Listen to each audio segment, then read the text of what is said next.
Hello, and welcome to all of you who will watch this broadcast later on. This is a live broadcast on Facebook and YouTube, but if you are not watching it live, I want to say hello to you. My name is Corey, if we have not met, and I am a husband, a father, a writer, a speaker, a podcast host, and I host this or do this broadcast every week, which is Existential Sunday, which is an extension of that podcast. And if you are a guest, if you've never been a part of one of these before, thank you so much for watching. This space is specifically curated for any person out there who finds themselves in a place of deconstruction or decolonization of not just your faith, it may be your faith, it may also just be your ideas about the world, about people, about anything, but you're in this space where you've got questions and you want those questions to be welcome. That's what this space is about. People who have questions, people who are more interested in and more curious about life than they are looking for the answer for everything. So that's what this space is. Welcome to all of you who are here for the first time. You never have to ask me to share the broadcast. You can share it now if you want to. You can wait to the end to make sure that I'm not saying anything that you don't not like and share it then. I may say some things you disagree with, and that's okay. I'm not, here to, contrary to popular belief, I'm not just about having everyone agree with everything I say. I think that's really mythical and gets on my nerves. But anyway, welcome to all of you. Welcome to all of you who are here live. If you're watching live, hello. I will come through later and look at the comments and wave to you. I am live, though. Just want you guys to know that. I am literally sitting right here in this chair right now live. For those of you that might be wondering, I'm just not looking at your comments because they're going to distract me. Okay. And a part of me wants to prove to you that I'm live, but I'm not going to go there. I'm not going to let myself go there, Corey. Stay focused on what you came here to do. All right, folks. Listen, today I want to talk about something. I said in the title of this, that this is the secret to a full life that you almost never hear about in church. Okay. And I believe that to be true. I believe this is a secret. I believe this is something that is difficult for a lot of us to lean into, especially those of us who are contending for a better world. Like if you're a person out there who is aware and consciously aware of the existential crises that are facing the world, you are a person who has a hard time with what I'm about to tell you is a secret to a full life. Like this is it's something that will be difficult for you. This is, if you are someone who's aware of the secret police that are sort of roaming the streets of Portland right now. And I watched a video of people being picked up and apprehended off the streets protesting.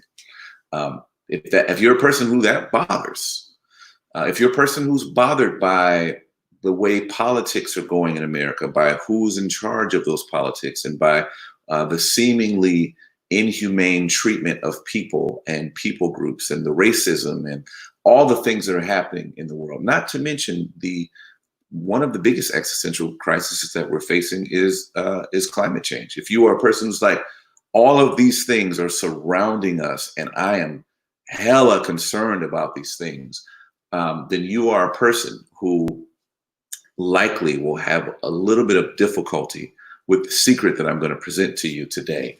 But I promise you, it will be worth your time. It's something that you can do today. There are things I'm going to tell you that you'll be able to do those things today. As soon as you're done watching this broadcast, you will be able to engage in them. Well, first, let me tell you this quick story before we jump into what I want to share with you. One of my favorite episodes of The Office, those of you that have been around for a while, I love The Office. One of my favorite television shows. I'll watch like just random episodes of The Office. But one of my favorite episodes is the Tallahassee episode when they go to Florida I forget why they go to Florida. They go to Florida and Dwight's leading this team. And those of you that watch The Office, you'll get this. Those of you who don't, just bear with me. Dwight's leading this team to Florida. And he has appendicitis, but we don't know that he has appendicitis yet. He doesn't know. He has appendicitis, and he's getting everybody out to the van. And as he's going out to the van, he's holding his stomach and he's bent over in pain. And he's trying to be a strong leader and reassure everybody that he's okay, that he's just fine. And he turns around and looks at all the people who he's leading, and he says, and frankly, the fact that none of you are diarrhea right now shows that you don't care enough about this project. And then Aaron Hannon, who's one of my favorite characters on The Office, looks at him and says, who says we're not all diarrhea? That to me was not only hilarious, but it is the sort of the epitome of how I feel our society tends to trend sometimes. Is that if you're not miserable, that you don't care enough about the world. You don't care enough. You're not paying attention to what's going on around you if you're not miserable. If you're not super busy, then you're not living a life that's full. I don't know about you, but like sometimes you'll have like people ask you how you're doing, and it's almost like you feel this compulsion to talk about how busy you are, how much you have going on. Oh man, how hard life is. It's like we're supposed to respond to each other when we say, how are you doing, with something negative or something that is burdensome or something that's grievous. And I want to turn our attention to maybe a different way of viewing things. Not a way that ignores what's happening in the world, because there are some folks whose answer to what's happening in the world, to the grief, to the existential crisis, to the perils that we face, whose some folks' antidote or answer to that is to just ignore it. That's sometimes people's antidote for racism, right? I have literally had people tell me, if you stop talking about racism, then it'll go away magically. That if you just are like, oh, there's no racism, if you just like look away from it, like that little girl, there's this cute, this adorable little video my wife showed me yesterday. I almost said my mom. My wife showed me yesterday this little girl who was eating a snack, and her mom caught her eating a snack, so she closed her eyes, act like she was asleep, hoping that it would go away, which is what you did when you were a little kid, right? You would just close your eyes and cover yourself with the sheet so that the boogeyman couldn't get you. That's some people's answer to the stuff that's happening. The real stuff that's happening in the world is just ignore it. Don't pay any attention to it, and it'll just go away. I'm not talking about that. In fact, there's an ancient writer who wrote a book that's found in the ancient Hebrew wisdom literature. He wrote a book of the Bible called Ecclesiastes. This book is, for the most part, kind of an existential book. It's like this there's no meaning to life. It's kind of what this writer keeps coming back to. And I don't agree that there's no meaning to life, but there is something in that this person wrote that I found striking. It struck me. I read this and was like, oh man, like I got to start really intentionally living this way more often. And it's found in Ecclesiastes chapter 8, verse 16. And here's what this person writes. Now, mind you, this person is writing this during a time where in the ancient days, that all of us know this, you were concerned about rival tribes or rival nations coming and conquering you and carrying you off as slaves. The Hebrew people had been slaves. This is a time where it's just a violent time where there's so much stuff happening. There's not the scientific advancement. So if you get sick during this time, you're dead. If you the mortality rate wasn't very high during this time. So this is a person who's writing during a time where life is not necessarily the greatest, and it's hard, and there's a lot of suffering and hard stuff all around them. And here's what they write. So I recommend enjoyment. A person can do nothing better under the sun than eat, drink, and enjoy themselves. This is what should accompany them as they do the work for as long as God gives them to live under the sun. So here is the secret to a full life. Enjoy your life. Enjoy it. And I know that, like, I gotta tell some of you how to do this, and not that, well, I gotta tell you how to do this. I'm going to recommend some ways that you can enjoy your life, because this is the secret to a full life, so you enjoy it. Is that in the midst of all the stuff that's always present. There is always grief. There is always sadness. There's always suffering. There's always poverty. There's always racism. There's always hatred. There's always division. But there is also always joy and celebration and peace. There's a wedding and a funeral. There's birth and there's death, always happening. And we have to find ways in the middle of all that to be present in our joy, in the same way that it's important that we be present in our grief. Let me tell you one more story, and I'm gonna give you a couple practical ways that I think that you can be, that you can enjoy your life. And I hope this is meaningful for you guys. I really do. So last year, my wife and I took the first getaway that we ever had in 20 plus years of being married with just the two of us, like an extended getaway. We flew to Mexico and we spent a week together. And about midway through that week, I started to worry about what was facing us when we got back home. I had some uncertainty about like our lives and work and everything else. And I was like, I started to worry about it. I was poolside with a cigar in my mouth.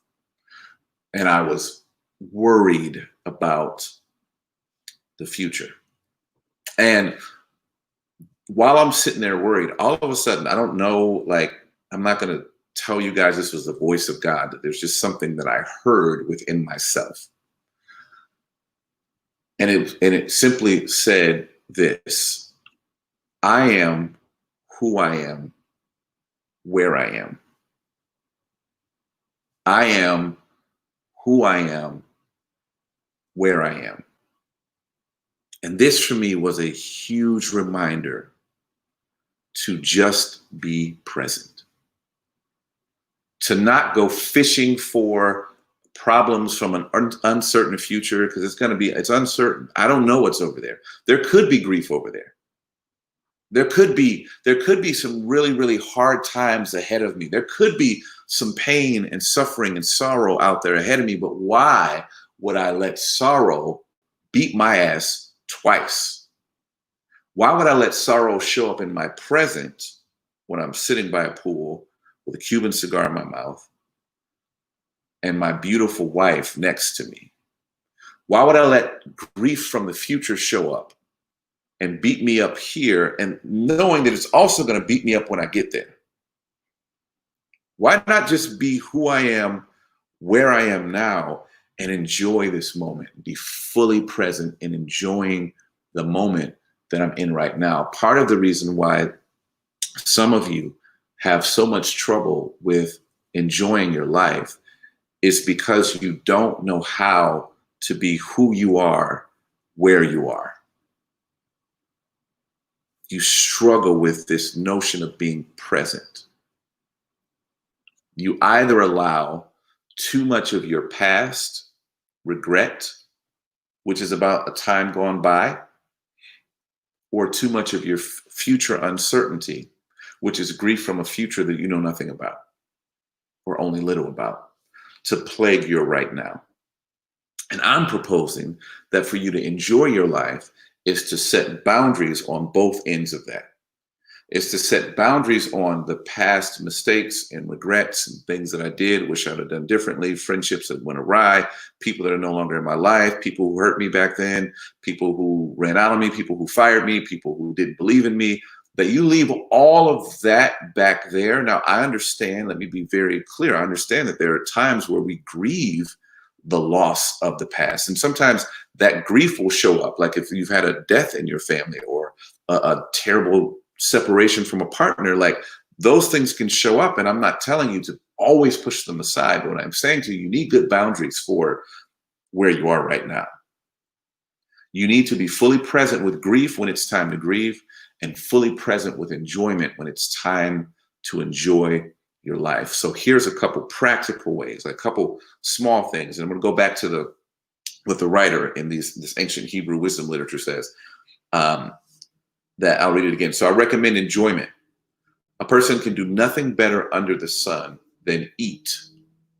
For starters, Eat good food. I'm not even just talking about healthy food. I mean, if you enjoy, what fries can I say? Chick-fil-A fries. I know Chick-fil-A can be problematic. They're going to be problematic whether you eat their fries or not. I know some of you may disagree with that. That's hate me for saying that. That's fine. Find some other fries you enjoy if it's not Chick-fil-A. In-N-Out fries. Their fries maybe. Find some fries that are not problematic and eat those fries. Yesterday, I went and found some paella because I'd never had it before, and I saw it on a television show, and I was like, I've never had this. I want to try it. My wife had it. She said it was gross. I wanted to try it for myself, so I went and got some paella, and I ate it yesterday, and it was okay, but I'd never had it, and I wanted to enjoy my life. So I'm like, never had this. I'm gonna eat it, and I'm gonna enjoy it. I'm gonna sit with it. I'm going to eat it slowly because lately I'm eating a lot of heartburn and a lot of indigestion, which is a result of not being present with my food. It's eating too fast. Now, this sounds like I'm getting way into the weeds of the practicality of how you can enjoy your life, but promise you I'm not. Part of being present when you're eating is eating your food slow enough to enjoy it. It's there for you to enjoy it. So enjoy it. Eat it slowly. Eat it with people that you love. Even if those people that you love are distant from you, then do a socially distant FaceTime or Zoom or Google Hangout where you eat a meal with people who you love and eat it slowly and enjoy it. If you're a wine drinker, smell it, swirl it. I know that that's bougie, but do it. It is meant for you to enjoy. Enjoy it. Be present with it. I had a really nice glass of whiskey the other day, and I enjoyed it so much more because I was thinking about this whole, if I'm eating and I'm drinking, that I should enjoy what I'm eating and drinking. And I sat there and I smelled it, and I was like, and it just like completely changed the experience, that I sat there with it, that I was fully present with it. Some of you may need to, beyond the eating and drinking, you may need to get off social media for a week or two or a month or a year or a day. You may need to take social media, because social media for you is not necessarily bringing you a lot of enjoyment right now. Maybe it does a lot of the times. Maybe right now it's not. There are times where social media is not bringing me a lot of enjoyment. There are times where the comments that show up in my thread make me go, damn it, I hate this person. And I have to take a moment and go, when I start to feel that, it's time for me to take a break. It's time for me to move back away from it because it's not bringing me enjoyment. There are people who I have unfriended and disconnected from on social media because their posts didn't bring me joy. They caused me angst. They made me fretful. They made me angry. They pushed me further towards depression. So I went, for the sake of my own self and my own well-being, I can't be a part of that. Because guys, listen, there is enough darkness in the world. There's enough for us to fight and battle and push up against, that the only way that we can do that well is if we have enough gas in our tank, enough emotional energy, enough good in us to contend for a better world. Oftentimes people, when I've sat on panels or been at or done podcasts or whatever, and people will ask me for how you keep a sense of peace as a person who's an anti-racist specifically. How do you keep from burning out? How do you keep from being angry all the time? How do you keep from being depressed? And my answer is simply this: I take days off. I go to the beach. I binge watch television shows. I drink wine and whiskey. I smoke cigars. Some of you who are, more rooted in evangelicalism maybe have a hard time with the last couple of things that I said. And if that's not for you, that's not for you. But there are things that I do that I enjoy. And for a season, I needed to go see a therapist. I think I've told you guys this before, but those of you who are new to this and have never been a part of this broadcast, I'm probably sharing something new with you. That for a season, I went to a therapist to talk about anxiety and depression. And I can remember one session where my therapist asked me, when was the last time that I was intentional about doing something that I truly love to do? Or, excuse me, maybe first ask me what was something that I really got life out of, that made me feel refreshed. And I said, going to the mountains or hills, Mount Diablo, for those of you in the Bay Area. It's a mountain to most of us. Some of you call it a hill. Who cares? A mount.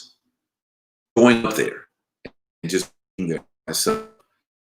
And the therapist said, when was the last time you did it? And I was like, I think a month or two or so ago. And she said, that's a problem. And I sat back and thought, yeah, it is. If I enjoy it, why am I not doing it? Why am I not making space and time for that? Because I get so caught up in the mentality that I have to be busy all the time, that I have to be performing all the time. And this performance mentality that accompanies our capitalist society that keeps us all running at a pace that's not humanly sustainable. It is not humanly sustainable for us to run at the pace that many of us run at. In fact, I saw something, I saw a quote not too long ago, and I screenshot it and I saved it because I didn't know when I would need to apply it. And I think today this feels an appropriate time to bring it up. There's a quote from Elon Musk, and it's a paragraph, so I'm going to paraphrase. I know I'm going to not get all the words exactly right, but I'm paraphrasing what he's saying. And he's saying that if people are working 40 hours a week and you're working 80 hours a week, that you are beating those people, right? That if you want to be successful, you have to be willing to work harder and more than everyone else. I think that's the shittiest advice you could ever get from anybody. Now, if you want to be Elon Musk and that's a life that you want, then maybe take his advice and follow what he's saying. But if you want to have a life that is full, get off of that hamster wheel of trying to compete with everybody, trying to perform, trying to outdo, always having to be busy, always having to be overwhelmed, always having to be stressed. If you're working an 80-hour work week, where is there time for other people, for friendship, for family, for your children if you have children, for your spouse or your partner if you're in a committed domestic relationship? Where is there space for that? Where is there space for enjoyment in an 80-hour work week? Where is there space for sleep and rest?